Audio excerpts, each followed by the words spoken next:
Praise the lord. ప్రభువైన యేసుక్రీస్తు నామమున మీకు అందరికీ కూడా క్రిస్మస్ శుభాభివందనములు తెలియజేసుకుంటూ ఉన్నాను. యెషయా గ్రంథము 9వ అధ్యాయము 6వ వచనముని మనం ధ్యానించుకుంటూ ఉన్నాం. ఏలయనగా మనకు శిశువు పుట్టెను, మనకు కుమారుడు అనుగ్రహింపబడెను. ఆశ్చర్యకరుడు, ఆలోచనకర్త, బలవంతుడైన దేవుడు, నిత్యుడగు తండ్రి, సమాధానకర్త అధిపతి అని అతనికి పేరు పెట్టబడును. నిత్యుడగు తండ్రి, మనం సేవించుచున్న దేవుడు నిత్యుడగు తండ్రి. ఒక శిశువు మనకి పుట్టెను, ఒక కుమారుడు 2024 సంవత్సరాల క్రితము మనకి అనుగ్రహింపబడెను. ఆయన నిత్యుడగు తండ్రి. చూడండి ఎంత ఆశ్చర్యకరంగా ఉందో. ఆయన నిత్యుడగు తండ్రి, కానీ శిశువుగా, కుమారునిగా నీ కొరకు, నా కొరకు, మన విమోచనము కొరకు ఈ లోకంలో జన్మించినట్లుగా వాక్యం సెలవిస్తూ ఉంది. ఆయన శిశువే, కుమారుడే, కానీ ఆయన మనందరికీ తండ్రి, నిత్యుడైన తండ్రి. ఆయన ఏదో ఒక సంవత్సరానికో, ఒక తరానికో, ఒక కాలానికో, ఒక యుగానికో పరిమితమైన తండ్రి కాదండి. పరిమితమైన వ్యక్తి కాదు. ఆయన సమస్త మానవ ప్రజల కోటికి తండ్రి. అంతేకాదు, యుగ యుగములు నిరంతరము నిత్యము నిలిచే తండ్రి ఆయన. అందుకనే ఆయనకు నిత్యుడగు తండ్రి, eternal father, ever lasting father అని ఆయనకు పేరు.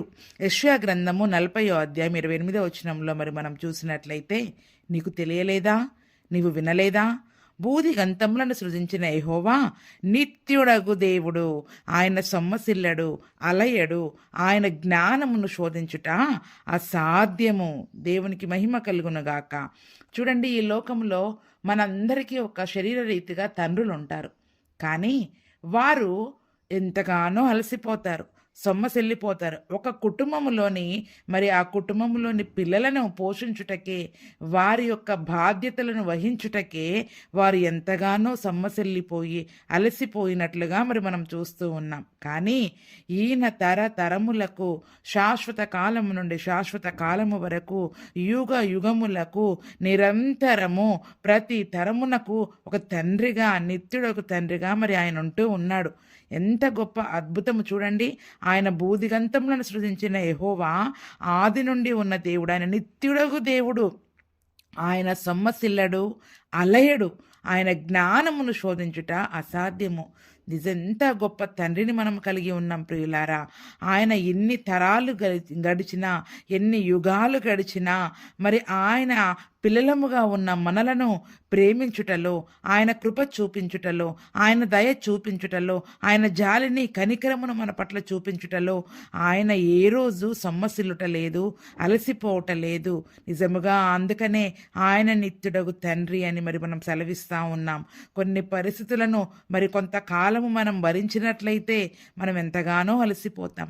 కానీ ఆయన నిరంతరము తండ్రిగా ఉంటూ సర్వ సృష్టిని తన యొక్క సంతానముగా చూస్తూ ఏనాడు అలసిపోక, సొమ్మసిల్లక, తన జ్ఞానము చేత సర్వ సృష్టిని ఏలుచున్నట్టుగా మనం చూస్తూ ఉన్నాం.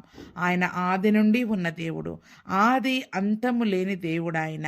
అందుకే ఆయన నిత్యుడైన దేవుడు, యుగ యుగములు ఉండే దేవుడు, సృష్టికి ముందు నుండి ఉన్నవాడు, యుగ యుగములు జీవించే దేవుడు.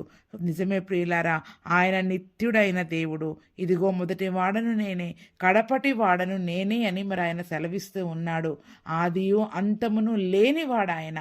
ఆయన సర్వ సృష్టికి నిత్యుడైన తండ్రి అని వాక్యం సెలవిస్తూ ఉంది. అంత గొప్ప నిత్యుడైన తండ్రి కుమారునిగా, శిశువుగా, బాలయేసుగా మనందరి కొరకు ఈ లోకమునకు వచ్చినట్లుగా మనం చూస్తూ ఉన్నాం. నిజముగా ఆ తండ్రిని, ఆ దినమున మా తండ్రిగా ఉన్న ఆ దేవుణ్ణి వారు ఎత్తుకొన్నారు, ముద్దు పెట్టుకున్నారు, చక్కగా హత్తుకున్నట్టుగా మనం చూస్తూ ఉన్నాం. అందుకనే కీర్తనల గ్రంథంలో ఉంటుంది, కుమారుని ముద్దు పెట్టుకునండి, లేని ఎడల ఆయన కోపించును అని వాక్యం సెలవిస్తూ ఉంది. అంత గొప్ప తండ్రి అయిన దేవుడు ఎందుకొరకు మనుష్య రూపము ధరించి కుమారునిగా, శిశువుగా మనందరి కొరకు ఈ లోకంలోనికి వచ్చాడు. ఆయన యొక్క కార్యాలు ఏంటో కూడా మనం చూద్దాం. కీర్తనల గ్రంథము 18వ అధ్యాయం 50వ వచనంలో చూసినట్లయితే, ఆయన నిత్యము కనికరము చూపే దేవుడంట. చూడండి, ఆయన నిత్యుడగు తండ్రే కాదు, ఆయన మన పట్ల చూపించే కనికరము కూడా నిత్యముగా ఉంటుంది ప్రియులారా. ఏదో కొంతకాలము మన పట్ల కనికరమును, జాలిని, దయను చూపించే దేవుడు కాదు. ఆయన నిరంతరము నిత్యము మార్పులేని దేవుడు, కనికరము చూపించే దేవుడు, మన పట్ల తన జాలిని, దయను, ప్రేమను చూపించే దేవుడు ఆయన. అంతేకాదంట, కీర్తన 45:2లో మరి మనం చూసినట్లయితే దేవుడు నిత్యము నిన్ను ఆశీర్వదించును. దేవునికి మహిమ కలుగును గాక. చూడండి, ఆయన మనల్ని ఆశీర్వదించే దేవుడే కాదండి, నిత్యము ఆశీర్వదించే దేవుడు. చూడండి, ఈ ఆశీర్వాదము కూడా కొంతకాలానికి పరిమితమైంది కాదు. ఆయన జీవించినంత కాలము, మనము జీవించినంత కాలము ఆయన తన ఆశీర్వాదమును నిత్యము మనందరికీ అనుగ్రహించే దేవుడంట. ఎంత గొప్ప దేవుడు ప్రియులారా! ఆయన కృప నిత్యముండును. ఆయన కృప శాశ్వతమైన కృప. ఆయన శాశ్వతమైన కృపను నిజముగా మరి మనం తలంచుకున్నట్లయితే నిత్యము ఆయన కృప ఉంటుందంట. ఏ యోగ్యత లేని మన పట్ల, ఏ అర్హత లేని మన పట్ల నిజముగా మనుషులందరూ మనల్ని విసర్జించినా కూడా ఆయన తన కృపను చూపటం మానుటలేదు ప్రియులారా. ఆయన శాశ్వతమైన కృపను మన పట్ల చూపిస్తూ ఉన్నాడు, నిత్యము చూపిస్తూ ఉన్నాడు. లేని ఎడల మనం ఎప్పుడో నశించిపోయేవారం. ఆయన మార్పు లేని దేవుడు కనుకనే, ఆయన కృపను చూపటం మానలేదు కనుకనే నిత్యము ఆయన కృపను చూపుతున్నాడు. కాబట్టే మరి ఈ దినమున నేటికి సజీవులముగా ఈ దినమున మరి మనం నిలిచి ఉన్నాము. లేని ఎడల ఎప్పుడో మరి మనం నశించిపోయేవారం. ఒక్క క్షణము ఆయన కృప దయ లేకపోతే మనం నశించిపోతాం ప్రియులారా. కాబట్టి తన ప్రజల చుట్టూ కూడా ఆయన నిత్యము మరి ప్రాకారముగా ఉండే దేవుడు. అంతేకాదు, ఆయన మనకిచ్చిన వాక్యము నిత్యము నిలిచేది. ఆయన మనకిచ్చిన రక్షణ నిత్యము ఉండే రక్షణ. ఆయన మన పట్ల చూపుచున్న నీతి, ఆయన నీతి నిత్యము నిలిచేది. శాశ్వతమైన నీతిని ఆయన మరి మనకిచ్చాడు. తన యొక్క నీతిగా మనల్ని మారుస్తూ ఉన్నాడు ప్రియులారా. ఆయన రాజ్యము అంతము లేనిది, ఆయన రాజ్యము నిత్యము నిలిచేది ప్రియులారా. ఆయన ఇచ్చే మహిమ నిత్యమైన మహిమ. ఎంత గొప్ప ధన్యతలు మరి దేవుడు మనకివ్వడానికి, ఆ నిత్య రక్షణకు, ఆ నిత్య మహిమకు మనల్ని అర్హులనుగా చేయడానికి, ఆ నిత్య రాజ్యమునకు, అంతము లేని ఆ రాజ్యమునకు నిన్ను నన్ను పిలవడానికి, ఆ నిత్యుడకు తండ్రితో ఆ నిత్య రాజ్యములో, ఆ నిత్య మహిమలో ఆయన నీతిగా మార్చబడి మరి ఆ యొక్క నిత్య మహిమలో యుగ యుగములు ఆయనతో కలిసి జీవించుటకు, మనల్ని పిలుచుటకే, ఆయన రక్షణను మనకు అనుగ్రహించుటకే మరి ఈ లోకమునకి శిశువుగా మరి కుమారునిగా ఆయన జన్మించాడు ప్రియులారా. చూసారా, ఒక తండ్రి కుమారునిగా శిశువుగా జన్మించినట్లుగా మరి మనం చూస్తూ ఉన్నాం. ఆయన ప్రేమ శాశ్వతమైన ప్రేమ. ఎంత గొప్ప ప్రేమ! ఈ లోకపు తండ్రులు మనల్ని అంతగా ప్రేమించలేరు, కొంతవరకే ప్రేమిస్తారు. మరి మనం వారికి విరోధంగా నడిచినప్పుడు మరి వారి యొక్క కోపానికి, ఉగ్రతకి మరి మనం బలవుతాము. కానీ దేవుని యొక్క ప్రేమ శాశ్వతమైన ప్రేమ. ఈ లోకపు తండ్రులు మనకు నిత్యత్వాన్ని ఇవ్వలేరు. ఈ లోకపు తండ్రులు నిత్యము మనతో ఉండలేరు. ఈ లోకపు తండ్రులను నిత్యము మన పట్ల వారి ప్రేమను చూపించలేరు. నిత్యము మరి మనల్ని వారు రక్షించలేరు. అందుకనే ఒక నిత్యుడకు తండ్రి, తరతరములు యుగ యుగములు నిలిచే తండ్రి, యుగ యుగములలో సజీవుడైన దేవుడు ఆయన యుగ యుగములు ఏలే దేవుడు, సర్వయుగములలో సజీవుడై ఉన్న దేవుడు, సర్వయుగములలో రాజయున్న దేవుడు ప్రియులారా. కాబట్టి ఆ సర్వయుగములలో నిత్యుడైన దేవుడు మనతో కూడా ఉండి ఆ నిత్యత్వాన్ని మనకి ఇవ్వడానికి వచ్చాడు. నిత్యము మనతో ఉండడానికి వచ్చాడు. నిత్యము మనల్ని ప్రేమించుటకు వచ్చాడు. నిత్యము తన కృపను చూపించుటకు వచ్చాడు. ఆ నిత్య రాజ్యములో, ఆ నిత్య మహిమలో, ఆ మనమందరం కూడా పాలు పంచుకోవడానికి, ఆ నిత్య రక్షణను మనకి ఇవ్వడానికి వచ్చినట్లుగా మరి మనం చూస్తూ ఉన్నాం. కీర్తనాకారుడు అంటున్నాడు, యుగ యుగములు నేను నీ గుడారములో నివసించెదను, నీ రెక్కల చాటున దాగుకొందెను. ఎంత గొప్ప నిరీక్షణ చూసారా!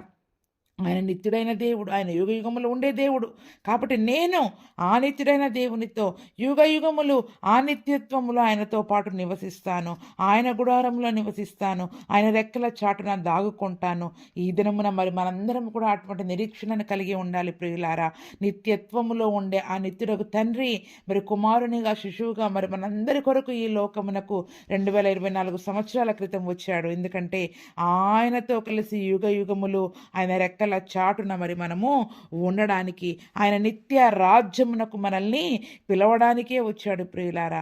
కాబట్టి మరి ఏ రాజ్యము కొరకైతే మరి మనం నిరీక్షణ కలిగి చూస్తూ ఉన్నామో, ఏ రాజ్య సువార్తనైతే మరి యేసు ప్రభుల వారు ఇక్కడ ప్రకటించి ఉన్నారో, ఆ నిత్య జీవమును మనకిచ్చుటకే నిత్యుడగు తండ్రిగా శిశువుగా జన్మించాడు. శాశ్వత కాలము వరకు మరి ఆయన స్తుతింపబడే దేవుడు, శాశ్వత కాలము నుండి శాశ్వత కాలము వరకు జీవించే దేవుడు. కాబట్టే మరి కీర్తన 90:22 వచనంలో కూడా మరి మనం చూసినట్లయితే, పర్వతములు పుట్టక మునుపు భూమిని లోకమును నీవు పుట్టింపక మునుపు యుగములు నీవే దేవుడవి. చూసారా, పర్వతములు పుట్టక మునుపు భూమి లోకము పుట్టక మునుపు కూడా యుగములు ఆయన దేవుడుగా ఉన్నాడు ప్రియులారా. ఆయన సర్వ సృష్టికి తండ్రిగా ఉంటూ ఉన్నాడు.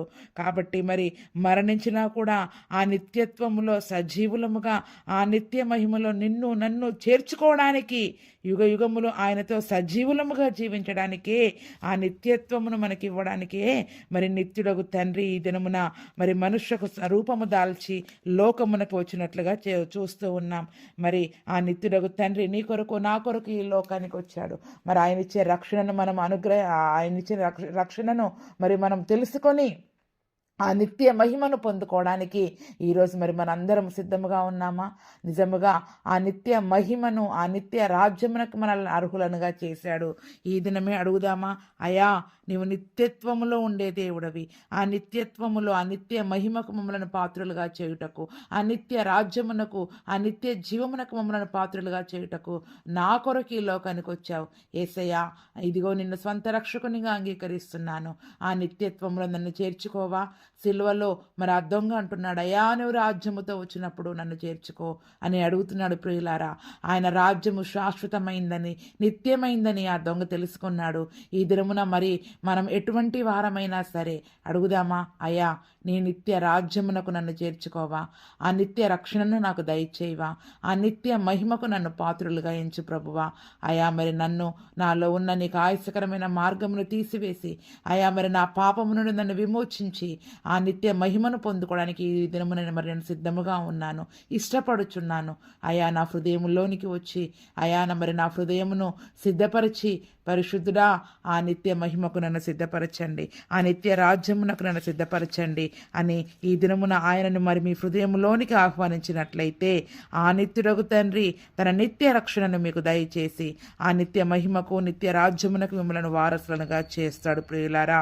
కీర్తనల గ్రంథం 41:13 మరి మనం చూసినట్లయితే, ఇజ్రాయేలు దేవుడైన యెహోవా శాశ్వత కాలం నుండి శాశ్వత కాలము వరకు స్తుతింపబడునుగాక. ఆమేన్, ఆమేన్, ఆమేన్. ఆ నిత్య జీవమునకు మనందరినీ వారసుల ఆ వారసత్వాన్ని మరి మనం పొందుకున్నట్లు ఆ నిత్యుడకు తండ్రి మనందరి కొరకు వచ్చాడు. కాబట్టి ఆయన శాశ్వత కాలము నుండి శాశ్వత కాలము వరకు స్తుతింపబడే దేవుడు. ఆయనకే మహిమ కలుగునుగాక. అటువంటి కృపాప్రభు యేసుక్రీస్తు మనకందరికీ దయచేయునుగాక. ఆమేన్, ఆమేన్, ఆమేన్.